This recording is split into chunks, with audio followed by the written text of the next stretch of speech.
বলেন, আচ্ছা মহারাজ, রাধা শ্রেষ্ঠ না কৃষ্ণ শ্রেষ্ঠ? রাধা বড় না কৃষ্ণ বড়? যদি বলা হয় যেই রাধা সেই কৃষ্ণ আর যেই কৃষ্ণ সেই রাধা, তাহলে তার উত্তরে কি বলবেন? এমনটাই জানা উচিত। রাধাকে বাদ দিয়ে কৃষ্ণের কোন মহিমা নেই, আর কৃষ্ণকে বাদ দিয়ে রাধার কোন মহিমা নেই। যে কৃষ্ণ সারা জগৎকে মোহন করেন, সেই কৃষ্ণকে মোহন করার শক্তি একমাত্র রাধা।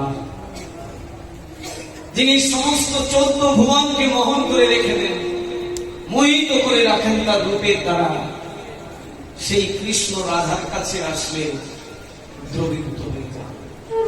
সেই কৃষ্ণকে রাধা মোহন করে দেয়। তাই তো রাধা রমন, রাধাকে রমন করার শক্তি কৃষ্ণের, আর কৃষ্ণকে রমন করার শক্তি রাধা।